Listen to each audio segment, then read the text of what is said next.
ఇక రాష్ట్ర ప్రభుత్వం రేవంత్ రెడ్డి కుట్రలు చేస్తూ తమ నివాసాలు తీసుకునే ప్రయత్నం చేస్తున్నారని మధు పార్క్ రిచ్ అపార్ట్మెంట్ వాసులు ఆవేదన వ్యక్తం చేస్తున్నారు.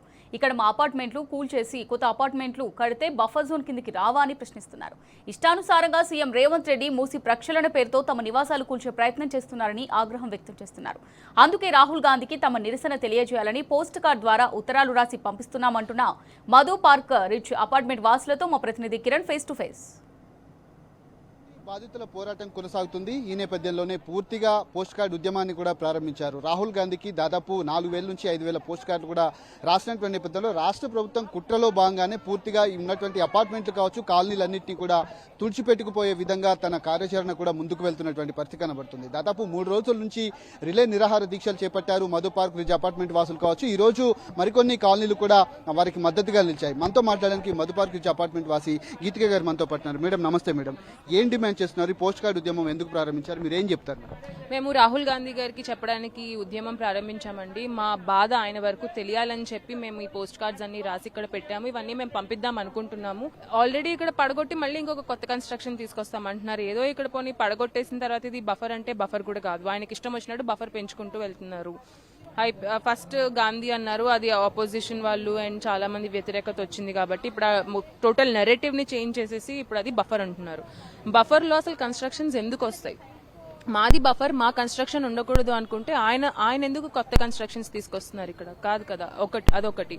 ఇంకొకటి, ఆయన ఖర్చు పెట్టే ప్రతి రూపాయి ఆయన ఆన్సరబుల్ టు ది పబ్లిక్ కి రూపాయి ఆన్సర్ చేయండి. ఆర్ఓఐ గురించి ఆన్సర్ చేయండి. ఎంత వస్తుంది, ఎంత ఖర్చు పెడుతున్నాము, దాంట్లో ఎంత మిస్లీనియస్ ఎంత ఉంటుంది, ఎక్సెట్రా చాలా ఉంటాయి. ఆయన ప్యానెల్ ఆఫ్ మెంబర్స్ తో మాట్లాడి ఇదంతా మాకు కామన్ పబ్లిక్ ఎవరైతే ట్యాక్స్ పే చేస్తున్నారో వాళ్ళకి ఆన్సర్ చేయమని నేను గట్టిగా కోరుతున్నాను సీఎం గారిని.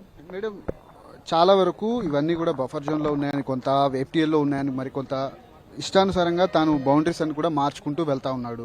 ఒకవేళ ఉన్నటువంటి ఖచ్చితంగా కూల్చడమే మేము దానికి ఉన్నటువంటి శరణ్యం అని కూడా రాష్ట్ర ప్రభుత్వం ఇటీవల కాలంలో చెప్తున్నటువంటి పరిస్థితులు కనిపిస్తున్నాయి. ఒకవేళ కనుక కూల్చేటువంటి ప్రయత్నం జరిగితే మీ ప్రొటెస్ట్ ఎట్లా ఉండదు?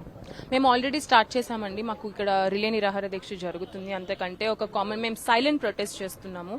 అంతకంటే ఒక కామన్ మ్యాన్ చేతిలో ప్రస్తుతానికైతే ఇంకా ఇంతకంటే ఎక్కువ బలమేం లేదు. ఎందుకంటే ఇష్టానుసారం పొలిటీషియన్స్ వాళ్ళకి నచ్చింది వాళ్ళు చేసుకుంటూ వెళ్ళిపోతున్నారు. మా మనీని వాళ్ళు యూజ్ చేసుకుంటున్నారు. ఎలా యూజ్ చేస్తున్నారు? ఇప్పటి వరకు ఒక్క అనౌన్స్మెంట్ కూడా రాలేదు మేము ఇంత చేస్తున్నాము. ఆయన ఒక్క గవర్నమెంట్ అఫీషియల్ వచ్చి మాతో మాట్లాడింది లేదు. ఇలా జరుగుతుంది, మేము ఇలా అనుకుంటున్నాము, this is what it is, కరెక్టా కాదా, ఏదీ చెప్పలేదు ఇప్పటి వరకు. మేము అసలు ఎలా నమ్ముతాం? ఒకసారి 7 ఎకరాలు ఇస్తామంటాడు, ఒక్కొక్కసారి ఇంకెక్కడో ఇల్లు ఇస్తామంటారు. ఇష్టం వచ్చినట్టు. అంటే ఇప్పుడు ఆయన ఇల్లు రేపొద్దున్న కొండ మీద కట్టుకున్నారు కదా, ఆయన ఇల్లు ఇప్పుడు కొంచెం కొండ మీద ఉంది. లేదు, మీరు కొండను పడేసి కట్టుకున్నారు, అది ఇల్లీగల్, మీరు ఇక్కడ నుంచి ఖాళీ చేయాలంటే ఆయన ఖాళీ చేసేస్తాడా? లేదు కదా.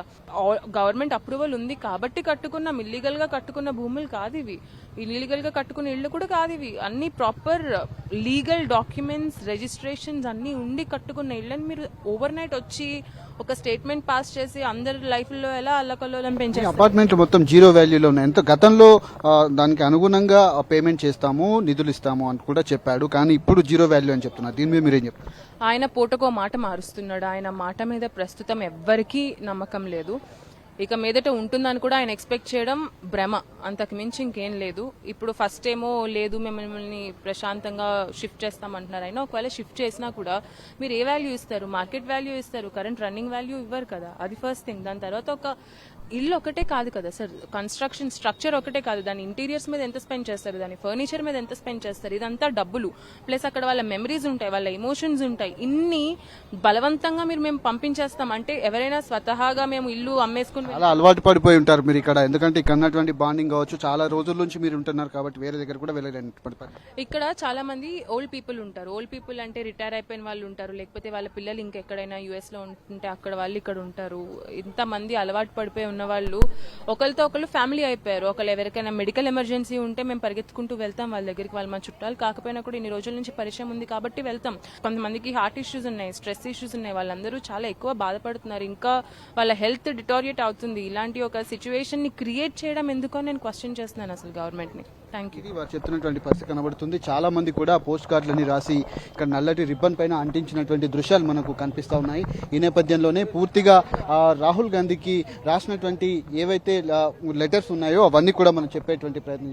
Respected Rahul Gandhiji, I love my home, please save it అని కూడా కొంతమంది రాశారు. మరికొంతమంది మా ఇంటిని తీసుకోవద్దంటూ కూడా రాసినటువంటి పరిస్థితి మనకి. ఇవన్నీ కూడా కేవలం చిన్న పిల్లలు చదువుకునేటువంటి స్కూల్కి వెళ్ళేటువంటి పిల్లలు రాసినటువంటి పోస్ట్ కార్డులు. వాళ్ళ ఇంటి మీద వాళ్ళకి ఎంత ప్రేమ ఉన్నది మనం ఒకసారి అర్థం చేసుకోవచ్చు. ఇవన్నీ రాసినటువంటి పోస్ట్ కార్డులన్నీ కూడా రాహుల్ గాంధీ పేరిట రాసినటువంటి సిచ్యువేషన్ మనకు అనిపిస్తుంది. మొండిగా ఇటు రాష్ట్ర ప్రభుత్వం రేవంత్ రెడ్డి తీసుకున్నటువంటి నిర్ణయాలు ఏవైతే ఉన్నాయో వాటన్నిటికీ వ్యతిరేకంగా చాలామంది ఇప్పటికే పోస్ట్ కార్డు ఉద్యమాన్ని రాసినటువంటి పోస్ట్ కార్డు ఉద్యమాన్ని ప్రారంభించారు. ఈ నల్లటి రిబ్బన్ పైన ఇటు పోస్ట్ కార్డులన్నింటినీ అంటించినటువంటి దృశ్యాలు మనకు కనిపిస్తూ ఉన్నాయి. ముఖ్యంగా రాష్ట్ర ప్రభుత్వం ఈ విషయంలో ఏ విధంగా ముందుకెళ్తుంది, అసలు ఈ ప్రాజెక్టుకు సంబంధించినటువంటి అంశాల్లో మొండిగానే ఇప్పటికే బడ్జెట్లో కూడా నిధులు కేటాయించినటువంటి పరిస్థితి మనకు కనిపిస్తుంది. ఈ అపార్ట్మెంట్లను ముట్టుకోకుండా చేసేటువంటి పనులు ఖచ్చితంగా చేయొచ్చు, కానీ అపార్ట్మెంట్లను తీసుకోకుండా చేయాల్సినటువంటి పనులపైనే తాను దృష్టి పెడుతున్నట్టుగా మనం అర్థం చేసుకోవచ్చు. ఇక్కడ ఉన్నటువంటి కాలనీ వాసులు కావచ్చు, మధు పార్క్ అపార్ట్మెంట్ వాసులు కావచ్చు, మూసి బాధితులు, జనాందోళనతో పాటు మిగతా జేఏసీ, బస్తీ జేఏసీ కూడా దీంట్లో ఉద్యమానికి పాల్గొంటుంది. అటు ఆర్మీకి సంబంధించినటువంటి రిటైర్డ్ ఉద్యోగులు కూడా ఇందులో భాగస్వామ్యం అవుతున్నటువంటి పరిస్థితులు మనకు కనిపిస్తూ ఉన్నాయి. కెమెరామెన్ దశరథతో కిరణ్, టీ న్యూస్, హైదరాబాద్.